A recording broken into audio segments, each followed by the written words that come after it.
Around 1880, the market town of Darlington had a population of 39,500 people. At the end of High Row, a statue of Joseph Pease, the railway pioneer, had been erected in 1875 to mark the 50th anniversary of the Stockton and Darlington Railway. There was little in the way of entertainment for the population, only public parks, music hall at the Theatre Royal in Northgate, or performances by the Christie Minstrels and Bioscope Pictures at the Central Hall, the town's first picture house.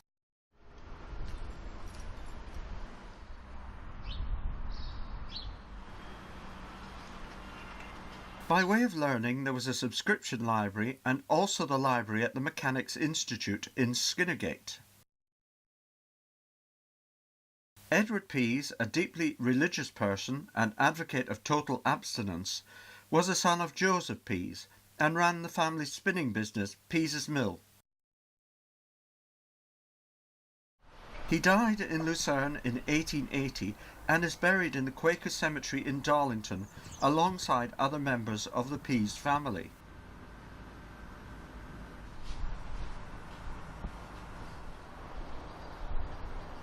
In his will, Edward bequeathed an amount of £10,000 for the erection of a public library.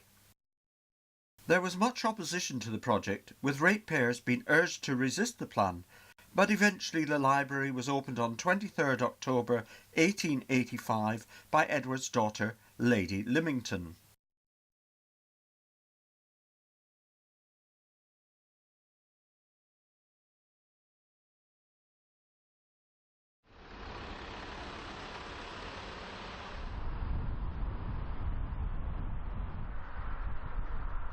In 1933 it was too small and an extension was opened which, together with the original part of the building, forms the library we still know today.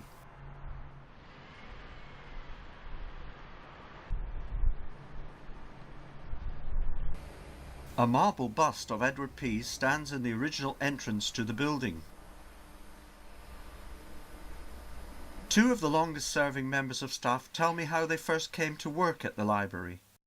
Well, I started in 1975 when I left school, and I answered an advertisement in the Northern Echo, and that was how I came to start here. I was at art college and didn't settle, so I left, and it was a case of what was I going to do now, because all I wanted to do was art, and that was it. And I remember I was having lots of work experience schemes put to me by the careers office, and in the end I kept knocking those back because it was really just about making tea and doing bits and bobs like that. So I remember I had an interview with the careers officer because he was wondering why I kept sort of saying no to these things. And I always remember outside my mum said, well, what about the library? I said, I'm not working in the library, it'll be boring. Anyway, I got in and I got a work experience scheme at Thomas Not School, which I thought was going to be in the offices, and it ended up in the library. And about 3 or 4 months later, well, no, a couple of months later, I ended up at Cockerton work experience. I started here in the July of '81, so I've been here ever since. In 2015, as part of the 130th celebrations, local historian and author Harry Moses gave a talk on the fighting Bradford brothers from Darlington, 3 of whom were killed in the First World War. The Bradfords. Evidently their name is derived from the word Broadford, which was a small hamlet close to Bamborough Castle, seen on the map, still there, which was called Bradford. Broadford, ford across the river. There's a river up there whose name I can't recall anyway. They were farmers, and it's in their history that one of their forebears was hung for stealing cattle in the time of the Border Reivers. So they go back as far as the 10th, 11th century, that kind of time. Where Morrison's is, on Yarn Road. Is it? Beyond Yarn Road. And the house where Mrs. Lady was murdered. Next to her house there's a farm. And that's the farm that they moved to for 4 years. The 2 youngest children, 7 and 8-year-old, had to walk from there, 4 miles, to Queen Elizabeth Grammar School, which must have had a primary department at that time. And Author Gervase Finn entertained and enthralled a local audience, although filming of his talk was prohibited by his agent. I've been to Darlington, must be about 4 or 5 times. People are very friendly up here, nice audiences, so I'll always take the opportunity to come back. I was born in Rotherham, which is with parents, it was a council house, and parents had a sense of humour, called him Gervase. Over time you must have seen many changes in the library. Tell me about them. The main change for me has been introduction of computers, because when I started in 75 there wasn't any computers at all, and the following year we started processing the books to put a computerised issue system in, which came into here in 1977, and that was a major change for us really. Yes. We had backup tapes for that which had to be posted to County Hall every night. Gosh. and I don't recall having access to any information about the borrowers, like immediate information. I could be wrong. And then after that, the next major change was access to a proper computer to get information about the location of books within the county. And myself and the then lending librarian Nigel Canaway went to County Hall on several occasions to learn how to use this computer. It was installed downstairs and the staff were petrified. So hi, I'm Lucy Adlington of History Wardrobe. I'm here with my colleague Meredith Town, who is zooming around with various Victorian clothing items. And today we're here at Darlington Crown Street Library to talk about the lives and clothes of Victorian working women. And on display we have an amazing silk Victorian gown, but it's not what it's about today. We are looking at the realities of life. So everything you see here that we're just setting out, and we're not quite done with it yet, these are all original. And this is what you would have to endure wearing, regardless of whatever job you have in the 19th century, ladies. This one, very plain looking, is actually a maternity corset. So it's designed to go over a bump. We'll be showing it, not this one in action, but we'll be showing another one. And the gussets open up as the baby grows. Well, History Wardrobe was set up over 15 years ago with the idea of teaching women's history through the clothes. Because unfortunately, it's us ladies that tend to be forgotten when we look back through the past, because we're not written in the documents and our names are not seen on all the big monuments. And so every woman is taught to sew, but there is a big difference between being able to sew and being a skilled seamstress. Now, as a young woman, I was determined that I was going to be a skilled labourer. And so I became an apprentice at 14 to a dressmaker, to do more hours as a dressmaker, or leave one dressmaking workshop, go home and do piecework or slop work at home as well. We are making clothing for the rich of Darlington. Yes, there are a few somewhere. Throughout the celebrations, a special poppy project has been taking place. We've been working with Stephen Nicholson, a historian, for a number of years. He's been researching the Darlington men who died during the First World War. Over 1,100 men died from Darlington, and we were commemorating them with the knitted poppy and getting Darlington people to name a poppy in memory of the Darlington men who died. We just put a public appeal out in the newspapers, and knitting groups and individuals have knit them for us. With some of crocheted, we've got a knitting group here at the library, and they've contributed, and other knitting groups and individuals in the area. We've got the family members that have been coming in and naming a poppy for their family member, or if they haven't got a member from Darlington who died during the First World War, we've got a list of the names so people can kind of adopt a soldier and find out about the soldier from the database. And it's really just to put a real person behind the name on the war memorials, really, and make it a personal thing so people can see where in the town that the soldier lived, how old he was, what family he had, that kind of thing. We'll keep them on display till the end of November, and then we'll probably display them again next year. It's an ongoing project.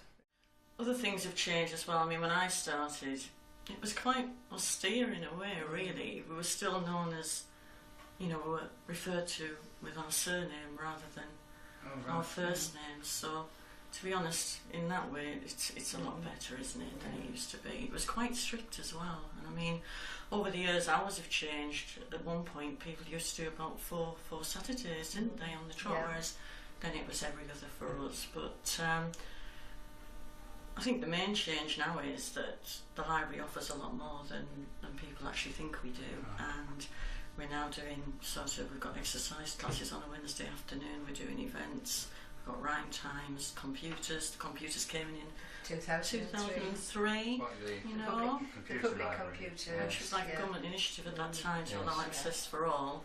And it is completely different, really, in a sense. In the art gallery, a special children's exhibition ran throughout the celebrations.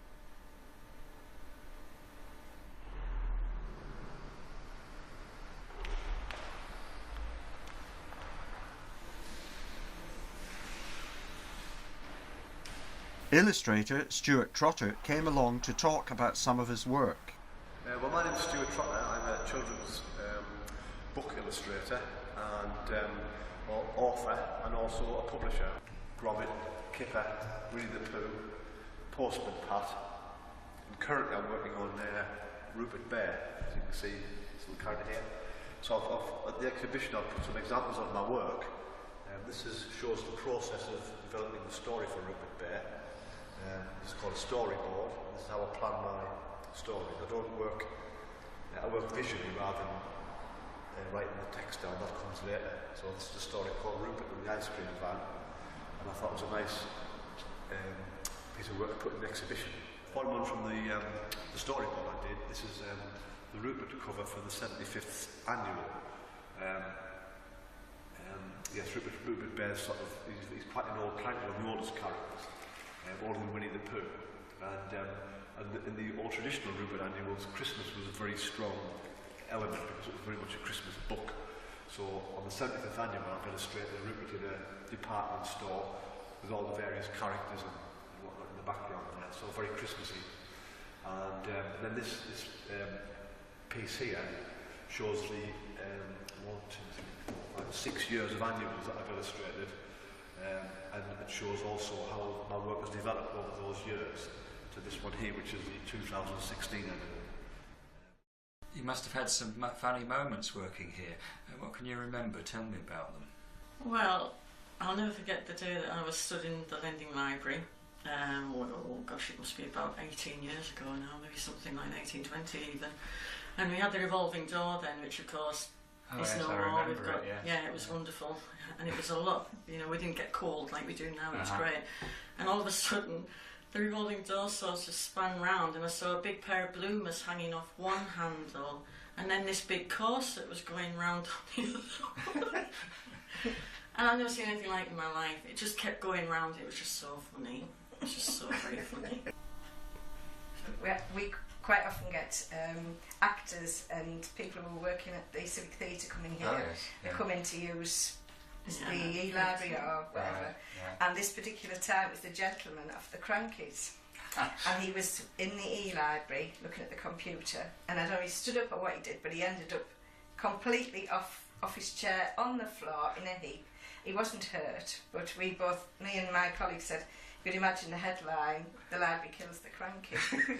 And the other thing, which isn't funny but was strange, was I don't remember how many years ago, but we were being told about these drastic cuts.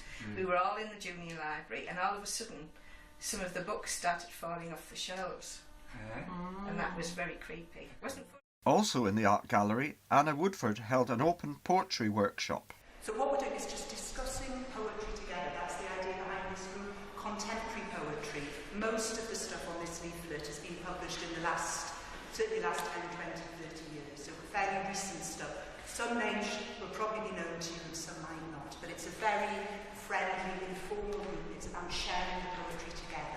Under the window where I often found her, sitting as huge as Asia, seismic with laughter, gin and chicken helpless in her Irish hand, irresistible as Rabelais, but most tender for the lame dogs and herd birds that surround her. She is a procession no one can follow after, but be like a little dog following a brass band. We move from mourning into mourning, so she's mourning somebody. And I think it is the poet's father, although it doesn't tell us that. But whoever it is, whoever's actually died, isn't in the poem at all. It's all about the one left by the mother, you know. So it does sort of show how significant this relationship is. He's interested in the living, but he's also just interested in his mother, isn't he?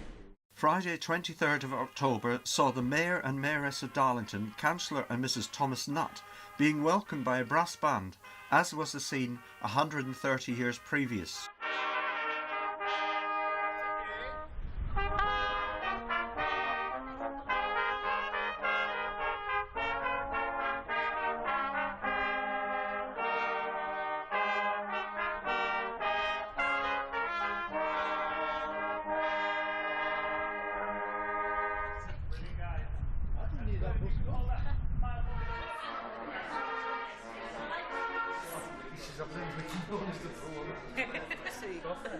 I'm just going to over your shoulder.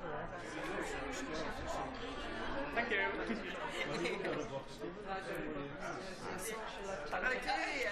So it looks at the bridge, you go to the stage. You don't want to find out. Well, I'm left-handed, so I learned it.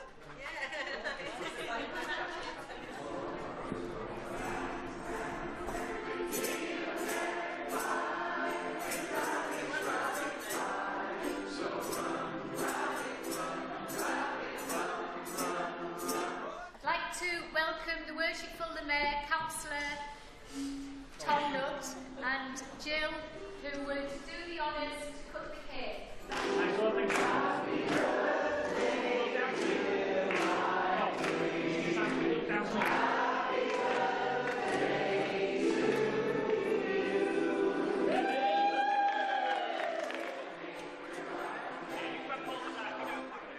A performance by Age UK Ukulele Band provided lively entertainment for those present.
Today, Darlington Library is more than just a building full of books.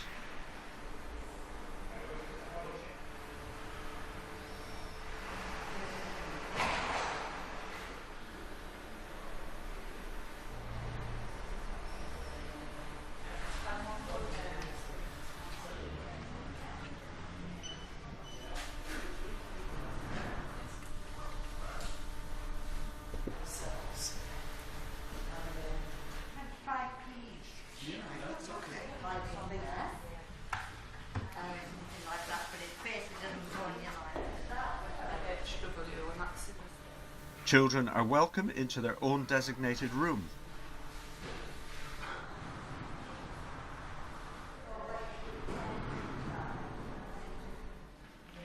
There's a centre for local studies where people can carry out research and perhaps trace their family history.